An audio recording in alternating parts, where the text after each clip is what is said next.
Allah Subhanahu wa taala berfirman di dalam surat,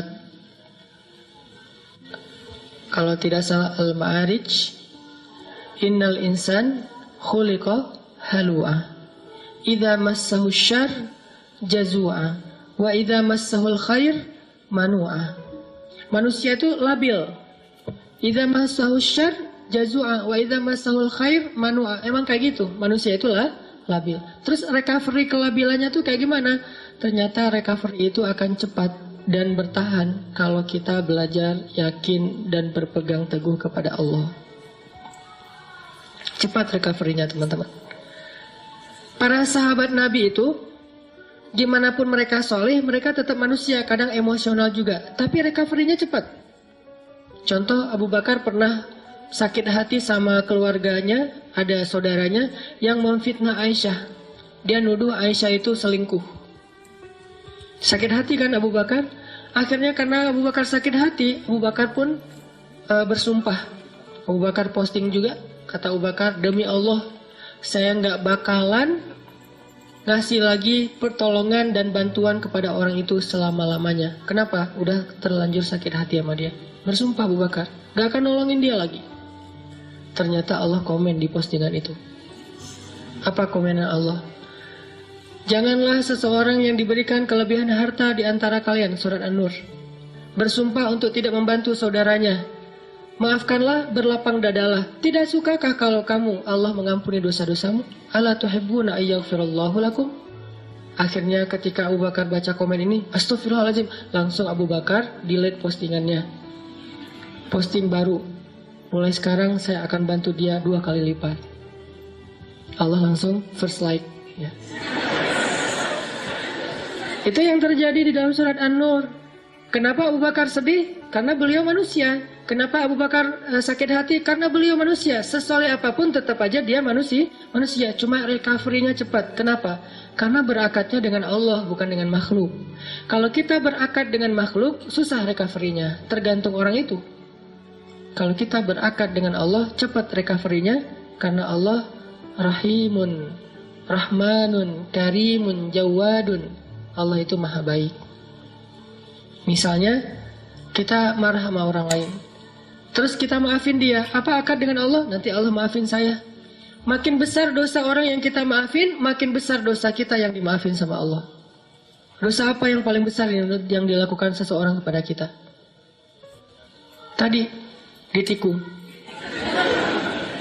Ustadz, nggak mudah Ustadz maafin yang kayak gitu-gitu. Ustadz, saya tuh udah berusaha ya selama 5 tahun. Di tahun ke-5 ternyata gagal gara-gara dia. Padahal dia datangnya cuma beberapa bulan terakhir. Kenapa bisa nikung? Dia teman curhat kita. Kita curhat ke dia, ternyata dia dapat info dari kita, dia jalan duluan. Kan sakit banget tuh. Makin sakit, makin berat, makin besar dosa yang kita maafin dari orang lain, berarti makin besar dosa kita yang dimaafin sama Allah. Minimal 10 kali lipat. Itu akadnya, sehingga jadi ada motivasi untuk memaafkan orang. Ya udah deh, saya maafin biar Allah maafin saya. Emangnya kita nggak punya dosa? Kalau kita mau ngitung dosa kita, nggak usah jauh-jauh. Dosa sholat aja kita udah banyak tuh. Kita udah ninggalin sholat sejak kita balik usia 12 tahun. Kan kita dulu sering ngerasa 12 tahun tuh masih anak kecil ya. Sehingga sholat suka belang-belentong gitu, nggak rapi. Kadang sholat, kadang enggak. Yang rajin cuma sholat maghrib doang ya. Isya subuh udah kelewat. Terus pas udah ABG dikit, usia 17 tahun masih sholat, cuma sering menjamak. Subuh dijamak dengan duha misalnya. Sholat juga subuh, tapi jamak. Dan itu istiqomah banget loh. Jadi dari bab sholat aja kita udah bermasalah, udah banyak dosa nih. Gimana mau amal-amal yang lain? Berarti caranya gimana? Maafinlah kesalahan orang yang lain supaya Allah maafin kesalahan kita. Akadnya sama Allah, recovery-nya gampang. Saya pernah pas di Bandung, mobil ditabrak dari belakang, serempet. Akhirnya penyok dan agak rusak. Terus orangnya marah duluan. Mungkin cara dia marah duluan biar ketahuan bahwa kita yang salah. Dia turun langsung marah-marah. Saya bilang, tenang aja, jangan marah-marah. Kita selesaikan baik-baik. Akhirnya dia agak down dikit, agak nyaman dikit, ngobrol. Tapi tetap aja keras, nggak mau. Dan pas di ini dia nunjukin kartu bahwa dia anggota. Nah, karena dia anggota nggak mau ribut, ya udahlah, saya ganti rugi 2 juta. Pas sudah ganti rugi 2 juta dia pergi, saya berdoa, Allahumma ajurni fi musibati wa akhluf li khairan minha. Ya Allah, saya dapat musibah nih, beri dong ganti yang lebih baik darinya. Tinggal minta aja sama Allah kan. Akhirnya yang tadi kita udah kayak ngerasa sedih banget gara-gara kita udah mobilnya rusak, harus bayar ganti rugi orang lain yang salah lagi tuh, karena dia mungkin pakai kekuasaannya daripada nanti ramai dan makin besar, habisnya udahlah 2 juta. Tapi minta ke Allah gantinya 20 juta. Lebih baik dari yang kita berikan. Gak lama seminggu kemudian benar-benar Allah ganti 20 juta cash. Bukan sedekah, jangan selalu menerjemahkan keajaiban itu dalam bahasa sedekah. Bisa juga dapat usaha apa, jualan apa yang keuntungannya banyak. Kayak saya dulu di Mesir jualan bakso. Kalau ada acara-acara kayak gini nih, ini saya ngeliat teman-teman di Jepang kayak nostalgia lagi kondisi dulu di Mesir ya. Lagi ada acara mahasiswa Indonesia di sana, namanya PPMI gitu. Saya jualan bakso, tapi saya nggak bisa bikin bakso, teman yang jualan. Terus saya bilang, ya udah kita bagi hasil aja ya, bagi 2, kamu 30%, saya 70 gitu. Dia mau, alhamdulillah dia bikinin, terus saya ini jual. Terutama buat acara mahasiswa Malaysia. Kenapa? Karena menurut saya orang Malaysia nggak bisa ngebedain bakso yang enak sama yang enggak. Soalnya di Malaysia nggak terlalu banyak kan. Kalau di Indonesia kan banyak tuh bakso. Akhirnya jual ke Malaysia. Nggak terlalu enak juga, mereka, wah enak Pak Cik, tak apa-apa gitu ya. Udah jualan. Kalau orangnya enakan. Orangnya nyaman gitu, saya kasih baksonya banyak. Kalau orangnya mukanya agak-agak kurang nyaman, kasih aja 2 lah. Nggak usah banyak-banyak datang. Pak Cik, mau bakso? Oh ya, kasih 10. Datang lagi, diam-diam, mau apa? Bakso. Kasih 2. Pas, kok beda? Beda banget. Wajahnya beda gitu.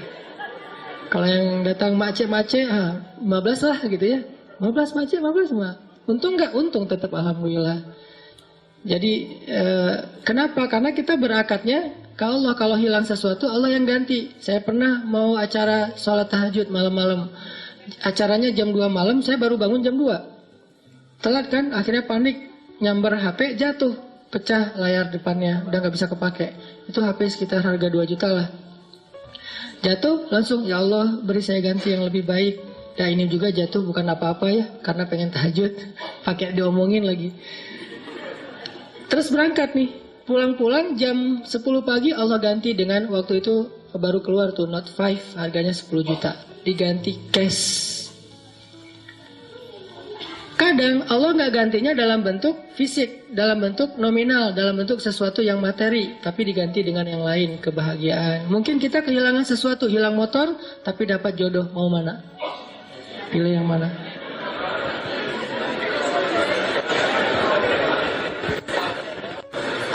Jadian nih, gara-gara nikmat hilangnya motor. Pas ketahuan kita nggak punya motor, putus lagi.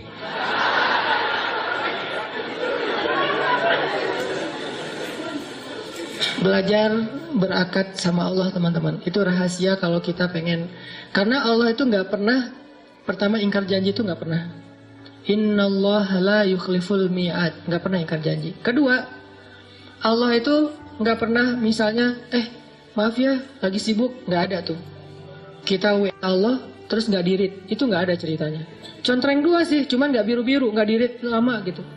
Allah ngapain sih online berkali tapi yang saya mah nggak dirit misalnya. Itu manusia banget. Allah nggak kayak gitu. Kita baru nulis, ngirim, Allah langsung typing. Bukan cuma dirit, langsung bales. Gak mungkin Allah tuh ngebiarin kita minta terus nggak dibayar, nggak dibales lama. Nggak mungkin. Dan nggak mungkin juga Allah misalnya habis pulsa, habis kuota, itu nggak ada. Ala kulli syai'in qadir, maha kuasa atas segala sesuatu. Jadi kayaknya paling nyaman berakad itu sama Allah. Cuman kita harus ngerti cara Allah bermuamalah dengan kita. Tidak selalu materi, karena buat Allah materi itu nggak berharga banget. Kalau seandainya berharga, pasti Allah ngasih semua kita kekayaan. Tapi ternyata orang soleh nggak semuanya kaya. Tapi orang soleh itu rata-rata, bukan rata-rata, semuanya bahagia. Makanya tadi subuh saya cerita ada teman misalnya, baru hijrah, dia bilang gini, Ustadz, kenapa ya sejak hijrah hidup saya agak-agak kayak rezekinya jadi seret gitu, jadi susah. Gimana ceritanya? Iya, saya udah dulu mah lancar, sekarang malah jadi susah. Saya bilang, enggak. Karena buktinya kamu hijrah juga karena kebanyakan hutang kan. Berarti selama ini sebelum hijrah nggak lancar rezekinya, yang lancar hutangnya. Setelah hijrah Allah permudah untuk membayar hutang itu. Bukan rezekinya seret, tapi rezekinya dibagi. Sebagian dipakai, sebagian untuk bayar hutang. Allah udah kasih solusi. Nggak mungkin lah Allah ngecewain kita yang berhijrah karena Allah. Itu nggak mungkin. Jangankan Allah nih, Nabi Muhammad aja nggak pernah membiarkan ada yang datang ke beliau ditolak dalam keadaan nggak dikasih apa-apa, itu nggak ada. Semua yang datang ke Nabi meminta sesuatu, pasti pulangnya membawa sesuatu. Apa aja? Pernah Nabi lagi jalan pakai baju baru gitu. Baru dikasih sama Raja Khurasan.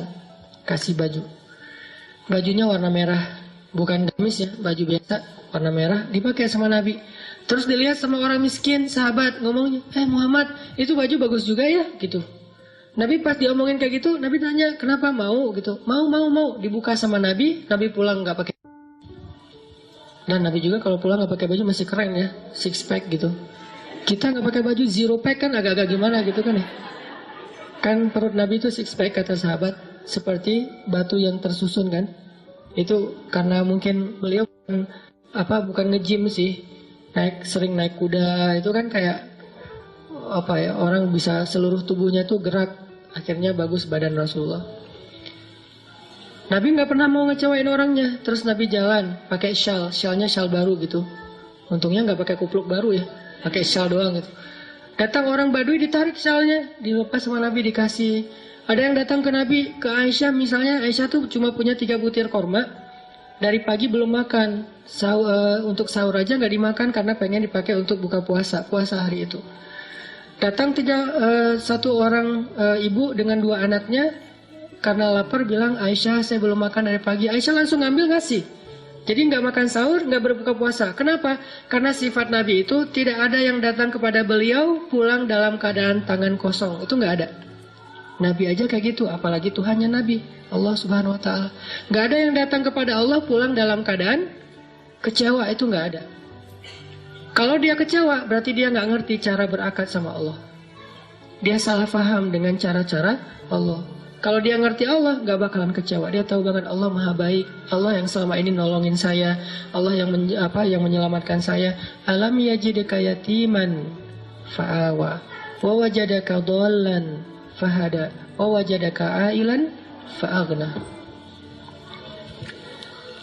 Dan Allah itu tergantung prasangka hambanya kepada Allah. Kalau kita berprasangka baik, Allah akan ngasih apa yang kita persangkakan 10 kali lipat lebih baik.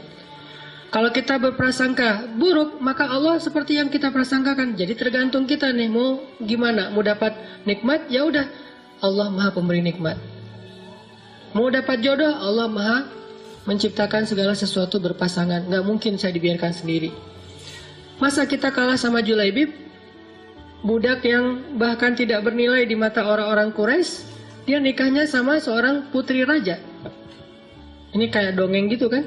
Kenapa? Karena Julaibib nggak pernah berputus asa kepada Allah, nggak pernah suuzon sama Allah. Datengin ditolak, datang lagi ditolak. Kadang kita kayak gitu banget hidup. Datang udah 3 kali ditolak, akhirnya putus asa, udah pakai selebaran, taruh di pintu-pintu rumah. Mau nggak nikah sama saya? Siapa yang mau tolong hubungin nomor telepon ini. Kalau nggak mau jangan dibalas udah. Ternyata dari 100 selebaran nggak ada yang nyangkut, karena kita naruhnya di rumah kontrakan yang belum ditempatin. Wah. Ini maksudnya husnuzon sama Allah. Jangan suuzon. Begitu kita husnuzon sama Allah, baru berbaik sangka. Kadang-kadang kita baru membatin, Allah udah kabulkan. Di Bandung tuh banyak tuh kejadian kayak gitu. Hal-hal yang menurut saya dulunya terjadi di zaman para ulama, sekarang terjadi di zaman kita. Kok bisa ya?